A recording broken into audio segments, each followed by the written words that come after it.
All right. Well, it's great to see everyone here this morning. It's 11 o'clock, and I want to make sure we have the full hour to use this time for the workshop. So I'll go ahead and get us kicked off. Um, Good morning and welcome to the Community Engagement Institute Spring 2023 Rising to the Challenge Workshop Series. If we haven't met yet, my name is Zane May, and I work in organizational development for the Institute. And if you're interested in learning more about CEI, the Community Engagement Institute, and the work that we're currently doing with our community partners, you can always find us online and check us out, see what our website says about us. But also, I would invite you to reach out and schedule a meeting and connect with us. We love to have conversations and engage with folks, and you can probably learn a little bit more by talking to us. Today, we're joined by Janelle Stang, who's going to lead us through the fourth workshop of this series. And Janelle's going to talk to us about healthy boundaries. This is a 6-part workshop series that as a whole has been focused on the ways that we can take care of ourselves and be better prepared to navigate challenges with resilience and intention. The next workshops will be on Wednesdays each week at this time. We have 2 remaining, and the last workshop is going to be held on April 26th. If you have any technical issues during this meeting, then feel free to message me in chat. I'm also going to put my email in chat if you need to reach out through email. And since we have an hour together here today, I want to use all of that time we can to hear from Janelle. So I'll hand it over to Janelle Stang now to lead us through the workshop.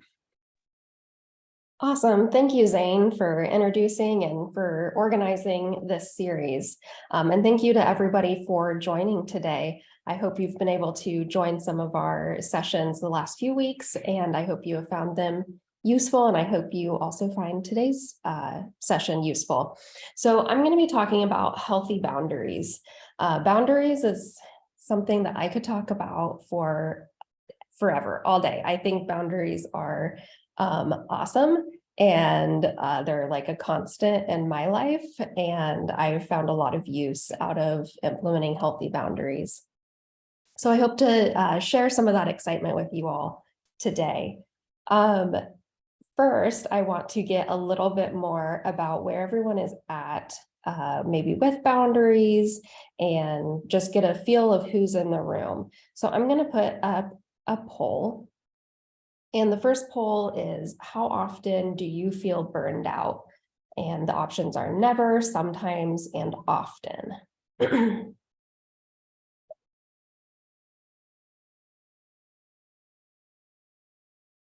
So lots of answers coming in. All right, I think I have a pause here, so I'm going to close it in 3 seconds. 3, 2, 1. Okay, so lots of sometimes. That's the main majority. We have a few people who never feel burned out. That's awesome. And then we have some people in the often category. You often feel burned out. So the next poll I'm going to launch is how often do you feel like you have no time for yourself? And again, never, sometimes, and often.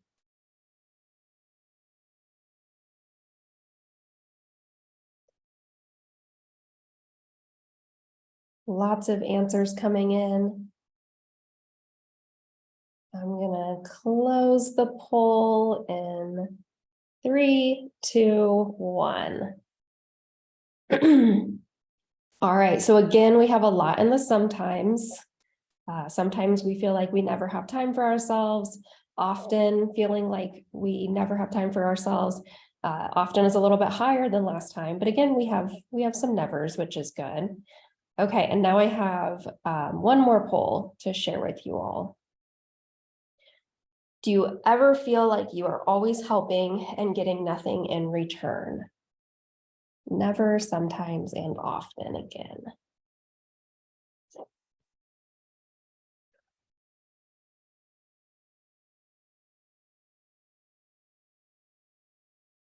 All right, closing in 3, 2, 1. Okay, again, sometimes feeling like we're always helping and getting nothing in return, and then we have some often again. All right, well, thank you all for participating in that poll. The point of doing that is really just to to see who's in the room, and then to also help us just kind of mentally get into the space of, have we been feeling like we've been burned out a lot? Are we feeling like we're always giving and not getting much in return? And those were really broad questions. You may have been wondering, okay, is this in reference to my work life? Is this in reference to family? Because those might be very different. You might feel really burnt out helping family, but you don't feel burnt out at work. And that's how boundaries kind of work. They're different for every relationship. And every relationship, you might have different levels of boundaries as well. So if you're comfortable and able, share in the chat what relationship it's hardest for you to set boundaries in. It might be with your parents, your children, coworkers, neighbors, friends, spouse. Boundaries are necessary in all relationships to be healthy. And so therefore we need to set boundaries in all of those relationships. Yeah, seeing a real mix between coworkers, families, parents. Seeing some supervisor and boss, I love to see that. And some parents, a lot of times, or at least historically, we think of if somebody has authority that we're not able to set boundaries with them. But we definitely can set boundaries with somebody, even if they have authority. A few years ago, I did this session with some youth, mainly high school age, and we talked about setting boundaries and how even as a teenager or as a child, having healthy boundaries with your parents can sometimes be necessary and important. Awesome. Okay, so I saw in the chat, I want to help or support them. And that goes perfectly into my next question, as what has stopped you from setting a limit in the past?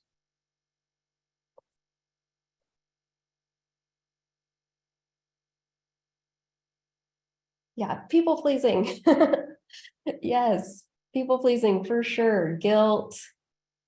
Yeah, feeling of responsibility.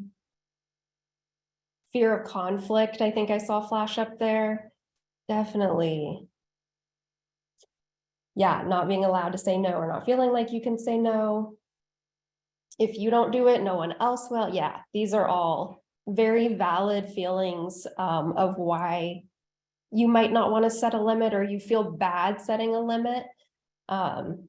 Yeah, thank you all for sharing those. So we'll get more into how to work through those feelings of why we might not want to set a limit. We'll get to that here in a little bit, but first, I want to look at a couple of different scenarios. One will be a family-based scenario, and the other one will be a work-based scenario. And this will just be to kind of help us see what knowledge you already have around boundaries. Most likely, we're all able to identify when someone else needs a boundary, and we might even be able to recognize when we need a boundary, but then putting it in place is the next step. So with these scenarios, I want to consider what went wrong, what is the future of these relationships, and how could better boundaries improve the situation. And forewarning, there's a lot of words on the next slide. I'm sorry, but I'm going to read it to you so you don't have to worry about looking too closely at the slide. So the first scenario, Rachel, the youngest child in the family, lays out her favorite shirt and shoes on Sunday night in preparation to wear them to school the following Monday. She wakes up the next morning and they are gone. She leaves her room to get breakfast and notices her sister wearing her shoes and her mom wearing her shirt. Rachel is angry and says, "Why are you two wearing my shirt and shoes? I was going to wear them today. You didn't even ask." Her sister laughs and walks away. Her mom responds with, "Don't make such a big deal. You have tons of clothes and I don't." It was true that her mom didn't have many clothes because she bought clothes for her kids before herself. Rachel walks away, still angry, and puts on a different outfit for school. So the first question, what went wrong here? Feel free to type it in the chat.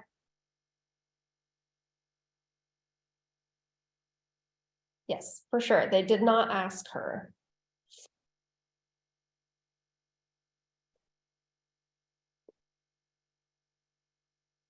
Yep, family took advantage, no apologies. Yeah, they dismissed her feelings. As soon as she brought this to them, they just kind of were like, well, whatever. So if things keep on this path, what is the possible future of these relationships? Yeah, thank you. It sounds like it's not a new situation. It sounds like it happens. Yeah, it'll keep happening if Rachel, doesn't set a firm boundary. Yeah, explosion coming, resentment, definitely. Okay, and then how could better boundaries improve this situation?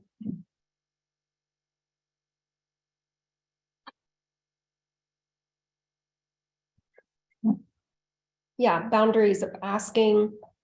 It's very possible if they would have just asked, she might have said, sure. Yeah, having mutual respect is important. And I also want to point out somewhere that boundaries could improve the situation is if the mom had boundaries around buying clothes for herself as well. I completely understand a parent's need to provide for their children first. And if you're doing that and then disrespecting your children's boundaries because you're not ever putting yourself first, that's when there's a boundary that the mom could set of buying herself something new every once in a while. Could really help as well. Yeah. All right. Thank you. Okay, we're going to move to the work situation. All right. Jamie works for a local service organization and has a supportive relationship with her coworker, Anna. Anna has been having trouble managing her caseload, and Jamie has been taking on more work to help her out. Over time, Anna has fallen further behind and has started asking Jamie for support more often. Jamie has started avoiding Anna in the office because she doesn't have the capacity to continue supporting her workload. At the same time, she feels guilty because she doesn't want Anna to struggle. What went wrong here?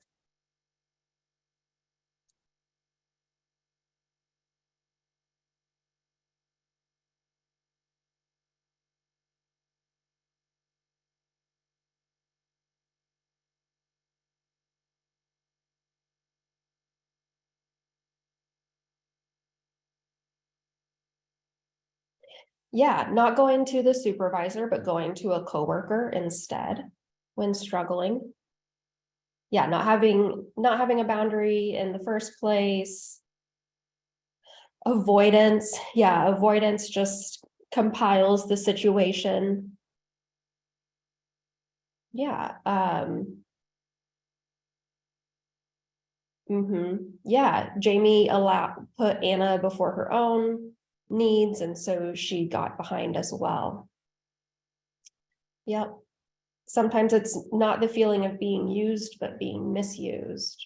For sure. So it sounds like Jamie was possibly happy to help in the beginning, but then over time um, was struggling to continue the same level of helping. So what are the future of these relationships? I think I've seen this a little bit a little bit in the chat already. But if this keeps going, it sounds like Jamie might be hiding in the office a lot to avoid Anna because she doesn't want to have a hard conversation. And then how could better boundaries improve this situation?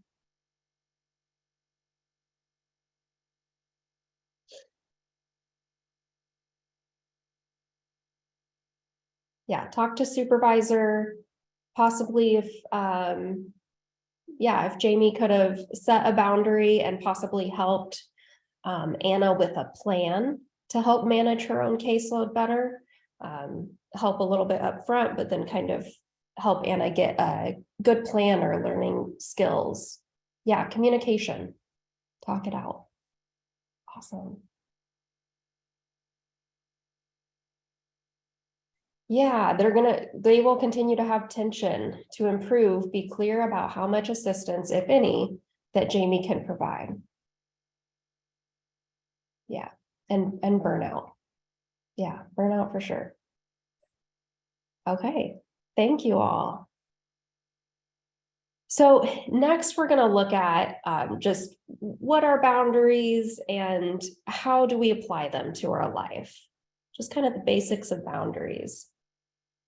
So boundaries are set by us and for us. They're meant to protect ourselves from being hurt, manipulated, used by others, like what we heard in those two scenarios. Boundaries are an expression of self-worth that help others understand who we are, what we think, and how we feel. We've all heard the saying that says, treat others the way you want to be treated. But recently, many of us have probably heard the saying instead, treat others the way they want to be treated. And boundaries help teach others the way we want to be treated.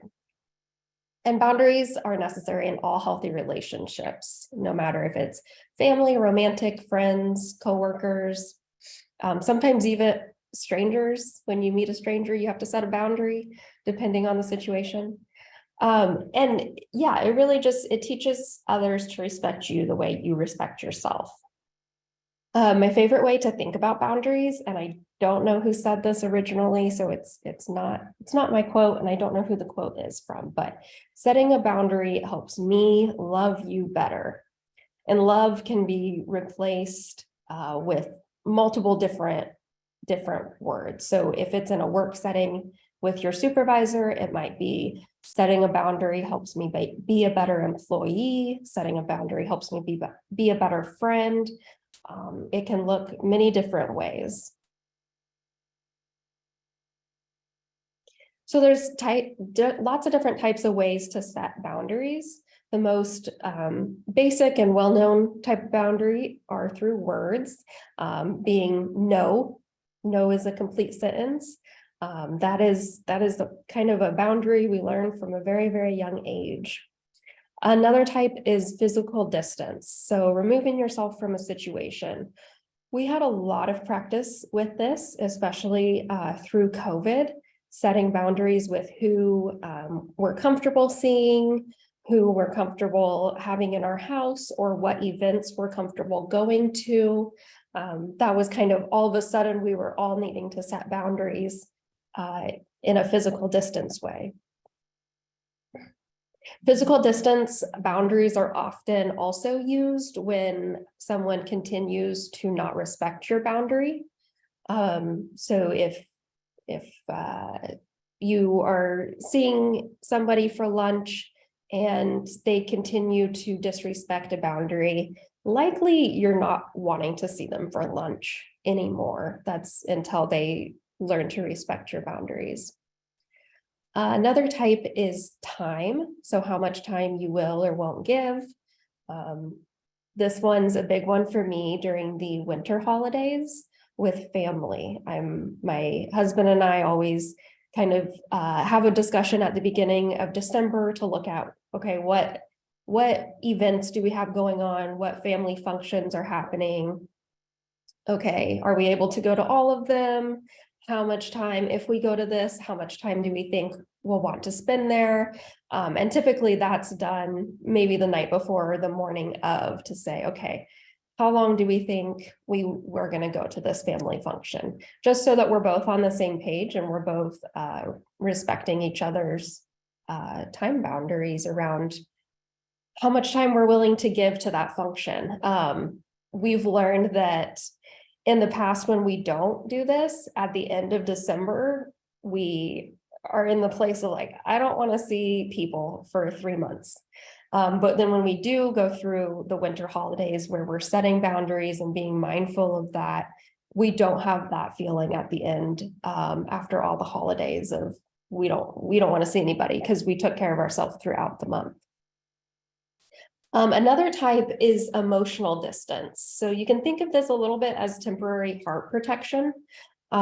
This one can be kind of tough because typically, I mean, they're more emotionally tied, and emotionally tied things are harder for us to set boundaries on. But it might look like limiting how much news intake you have in a day, limiting how much time you can listen to someone talk negatively. If any of us are in social services, oftentimes our friends and family see us as the therapist friend or the person who always has a listening ear, which is a really great thing to have in a friend. But it's still important for that friend to have boundaries around not just you're not their therapist. And so having boundaries around how much you can listen to somebody complain and vent, and being able to have other parts of that friendship come through.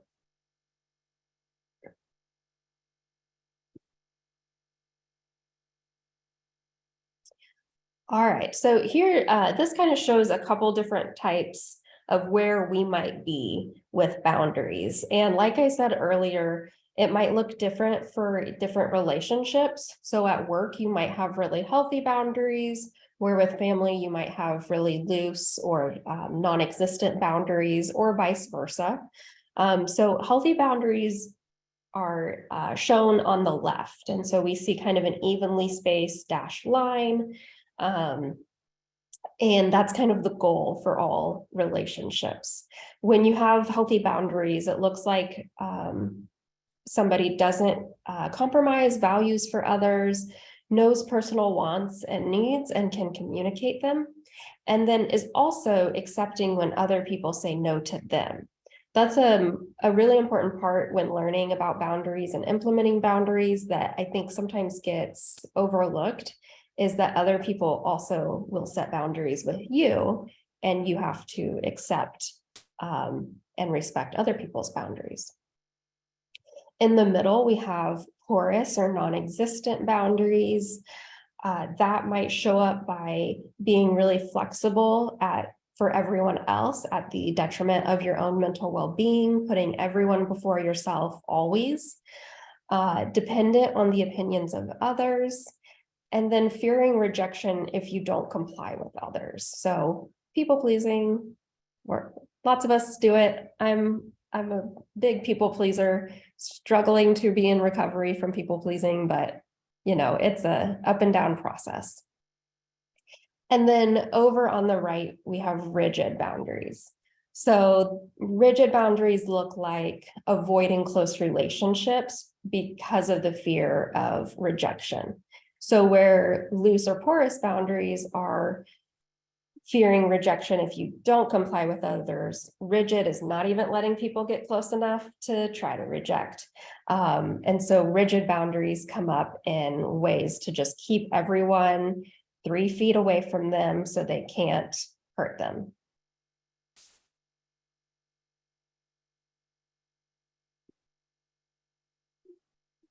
So looking at how to set boundaries, the first step is really just defining what the boundary needs to be. And that's just internally for yourself.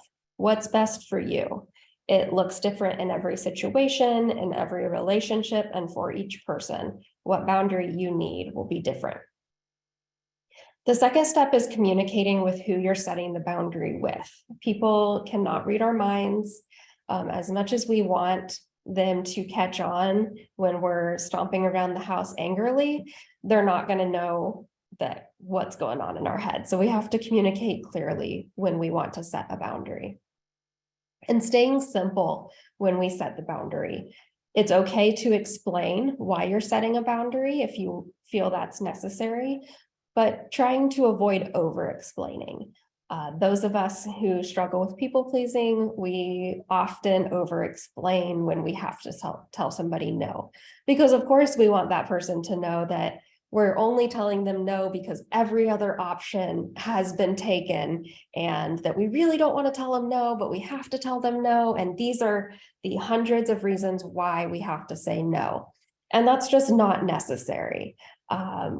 If that relationship is what it is, then if you say, no, I'm not able to do that today, I hope I can help you next week, or just, no, I'm not able to do that today, I apologize, whatever it needs to be, just staying simple and not over explaining. And then if necessary, repeat the boundary clearly and communicating that again with the person and staying firm, especially if it's a relationship where you don't typically set boundaries. It might take the other person a little time to catch up to what's happening. And that's okay, especially when things are changing. Sometimes we need things repeated. But again, just staying firm with that boundary. And if you have to repeat it, not feeling like you have to lower the boundary or change the boundary. So I have a few discussion questions, and for this, feel free to type in the chat, or if you want to unmute yourself, you can do that as well. But the first one, and there's not right answers with these, this is really just a discussion. In what situations should you explain yourself when you set a boundary? What do you all think?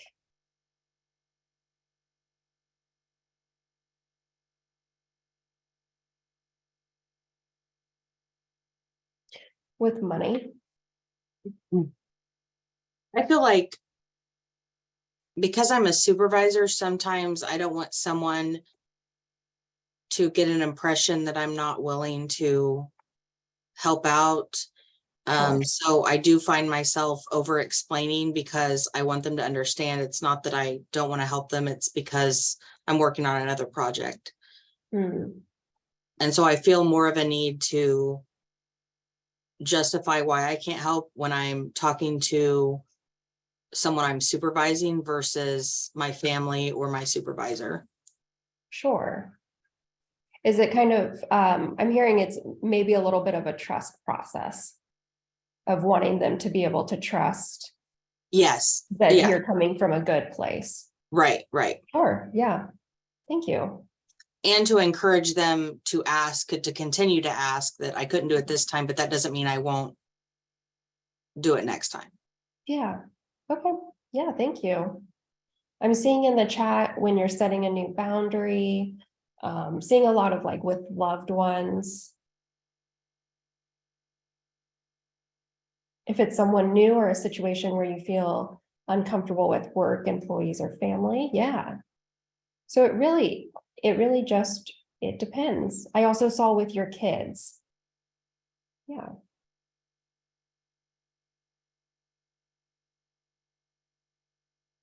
Yeah, Tara, thank you Tara said to my kids, so they understand why I'm saying no, rather than just because I said so. I want them to feel comfortable asking questions. I love that. Thank you. So what are some ways that people may push back against your boundaries when you set them? Cut friendships. Yeah. Angry, ignore them. Yeah, just pretend you didn't set them. Or I've also seen kind of along the same vein as ignoring them of, oh, I didn't think you were serious about that. Like just kind of dismissing, downplaying them.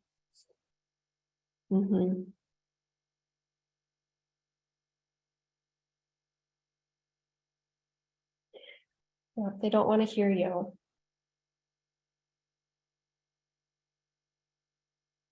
Yep. Howard, thanks for that. Keep pushing and then pushing forward. So kind of tiptoeing where the line is at and then seeing if they can tiptoe over it. Yeah, you're overreacting. Yeah. And that's kind of it. A lot of these go back to just staying firm. And oftentimes that comes if somebody continues to disrespect a boundary or step over a boundary, that's when the boundary may turn into, if this continues to happen, I will not be able to come for family dinner. It turns into if you continue to disrespect my boundaries, I will put a physical distance boundary in place. And just remembering that we all deserve to be treated the way that we want to be treated and being treated with respect. And so holding other people to that standard of treating you with respect.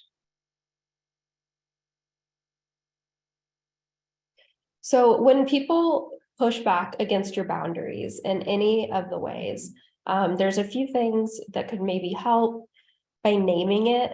If you set a boundary of at work, of constantly being asked to stay after, maybe, and you bring it up to your supervisor of, I can't continue to stay after every day. I have commitments or whatever it is.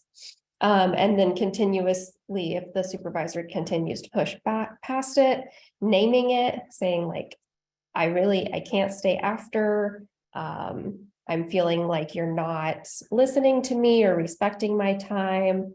And then again, not having to explain yourself to someone questioning your boundary. If there's something more to it of, can this workload be shared with somebody else? So I'm not the one continuously having to stay after, maybe bringing up those type of options as well.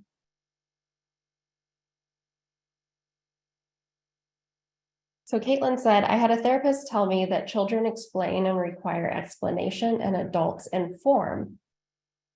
I thought this was harsh as I had difficulty setting boundaries. However, I implemented it and it's a game changer for sure. You can inform nicely without explanation. Yeah, that's really great.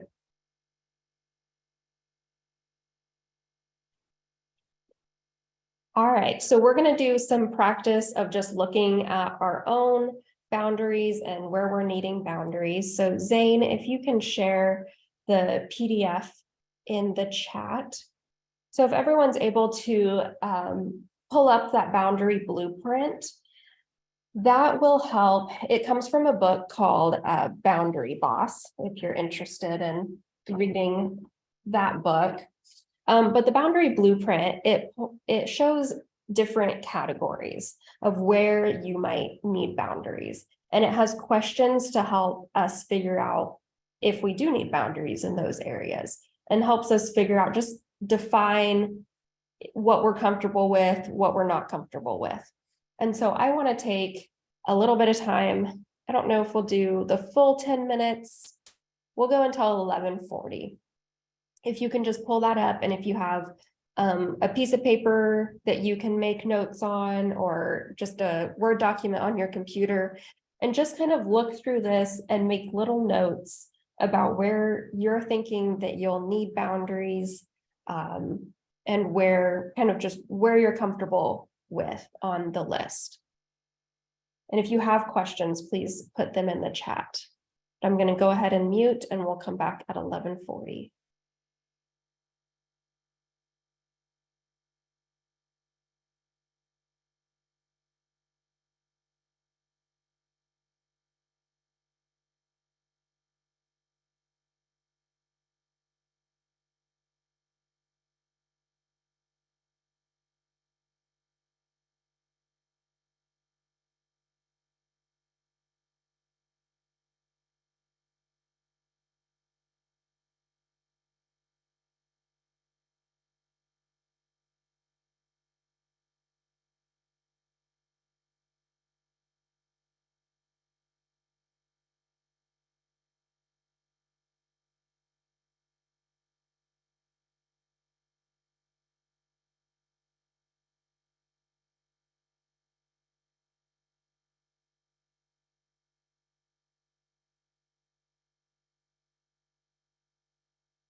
All right, let's go ahead and come back. If you didn't have a chance to go through all of those, please revisit this afterwards, and or if you want to look into it closer. Also, the Boundary Boss book that this came from, it's much more in-depth. So if you're really looking for a more in-depth way to see where you need boundaries, I definitely recommend looking up the Boundary Boss.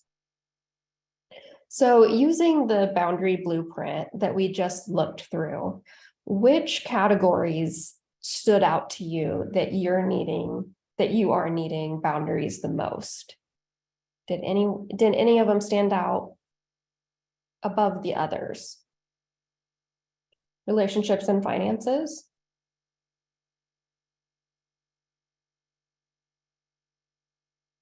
Yeah, finances is that's a tricky one because it's not always something that is talked about a lot, or it kind of has some taboo pieces of it. Relationships, communication.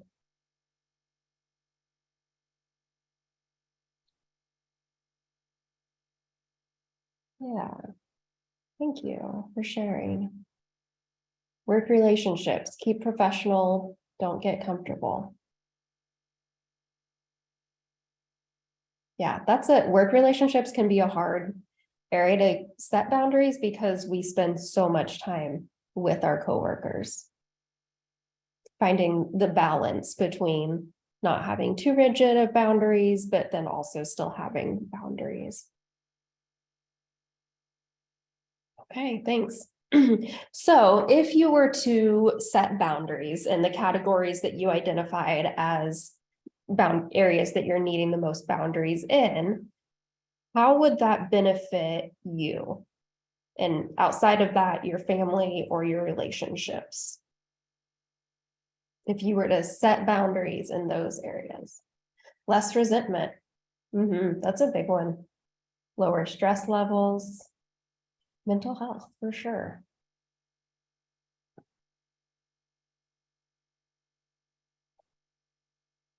Avoiding conflict. Yeah. And setting boundaries, it might have a little bit of conflict in the beginning, but then hopefully it would lower the conflict. Less resentment at work with adult children living at home. Yeah, that's great. Yeah, living with somebody, whether it's your adult children, your spouse, a roommate, whatever the situation might be, when you are sharing a living space with someone else, boundaries are so important. Open up to better opportunities.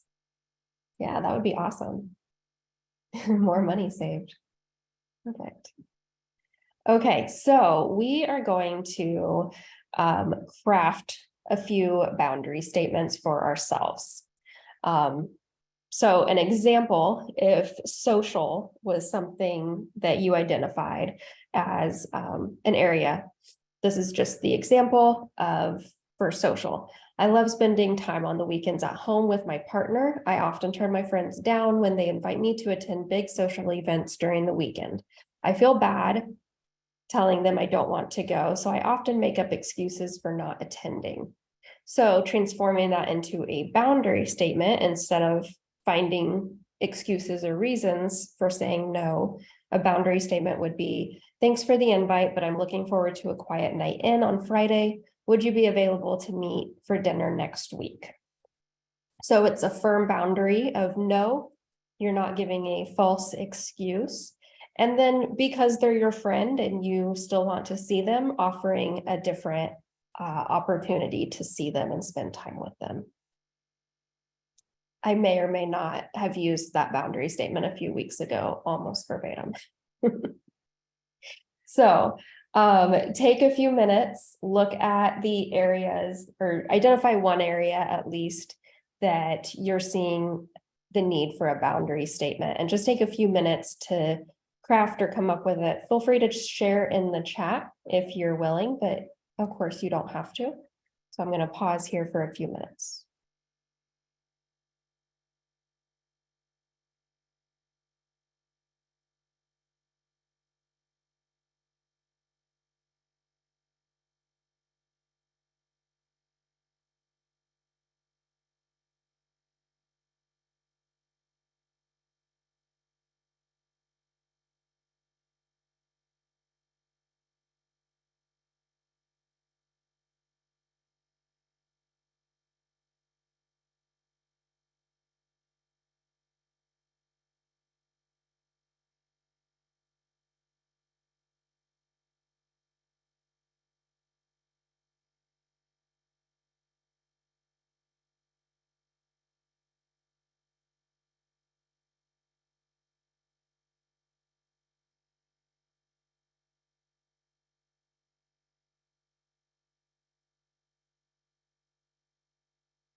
All right, so if you came up with one and are willing to share it, you can either put it in the chat. We have some in the chat.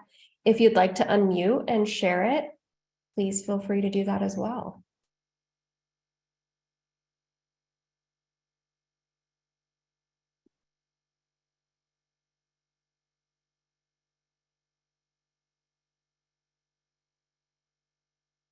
I really love, I want to point out, Jess in the chat said finances. It's taking me a while to get to this place, but I am now very comfortable saying I really can't afford what you are asking for. Why don't we come up with a plan that you put half in and I will do the other half in 2 months?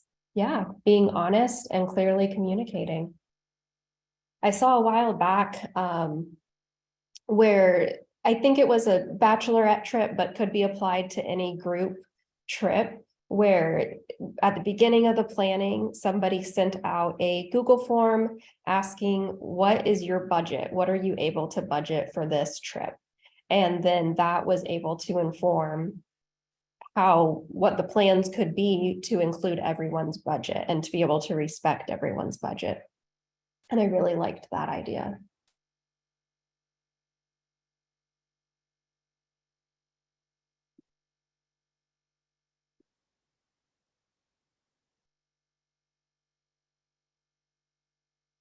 Keep them coming. These are really great.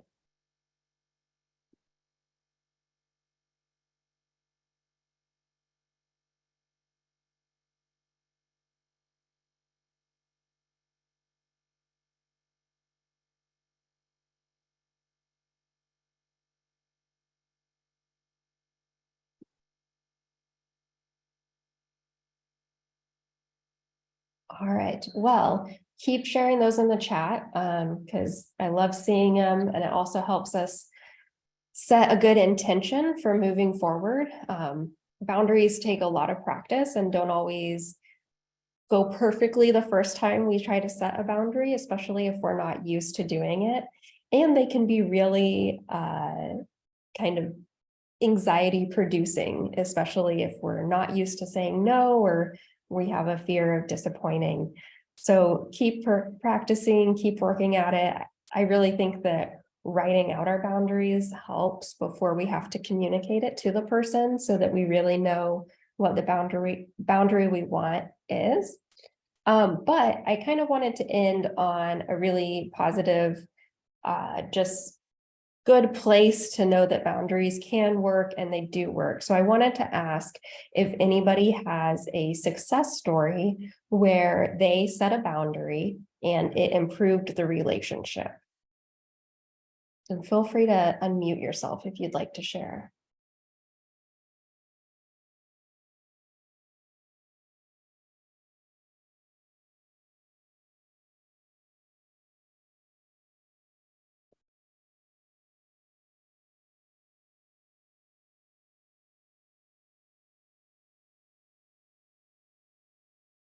Renee has just been stating the boundary of I'm done when the conversation doesn't seem to be going in a positive direction.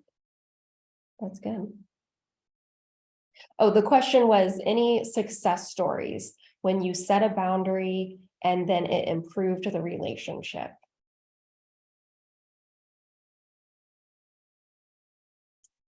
Setting a boundary with mom helps her see me as an adult.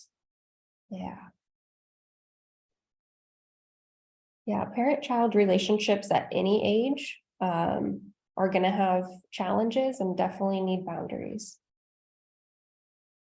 I communicated that I get really anxious if I don't get a lot of sleep. And so it's a really hard boundary in our household to make sure that I'm not disturbed when I'm sleeping. Sure. It's helped out so much.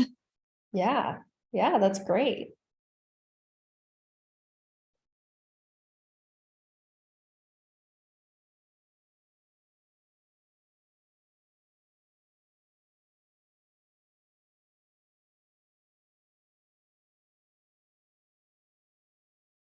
Julia says, I set clear boundaries multiple times with an individual.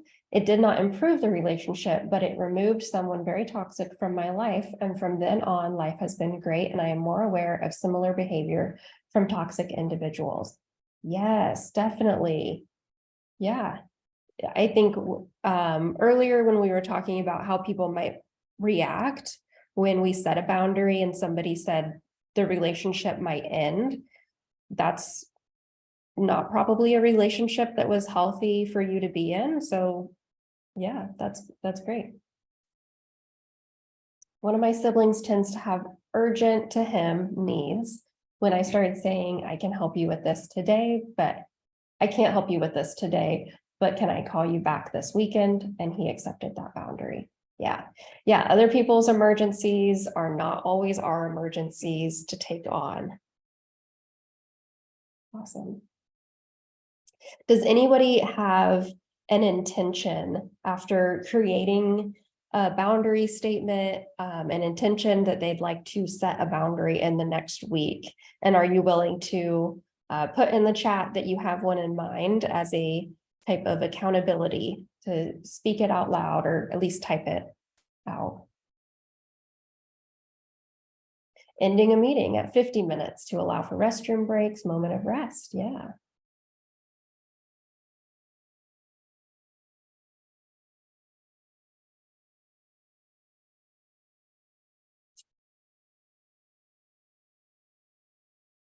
Household workloads.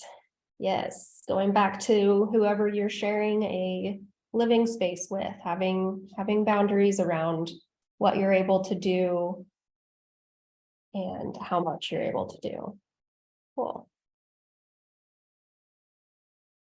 Yeah, not answering my phone on vacation days. Yes. Yep. Yeah, that's a big one that I feel very strong about. Not checking my emails in the evening or on the weekends. Trying to not even look at my work phone during those times as well. Definitely not on vacation days. And with most boundaries and relationships, those type of things ebb and flow. Sometimes we're in a space at work where we are needing to check our email more often. But then once that event or space is done, getting back to the healthy boundaries of not looking at your work email and phone in the evenings or on the weekends or just when you're off work. Cool. Well, just to recap a little bit about what we talked about the types and levels of boundaries, how to set a boundary, and then personal application. I do want to show, here are my resources, Boundary Boss, which was the book that the Boundary Blueprint came from. It's on there, as well as another book that I really love called Codependent No More, How to Stop Controlling Others and Start Caring for Yourself. Although that's more focused on codependency, it definitely has a lot of information about boundaries as well. I really appreciate you all joining me today, and I hope that it was a good use of your time. I'm going to pass this back to Zane to close us out.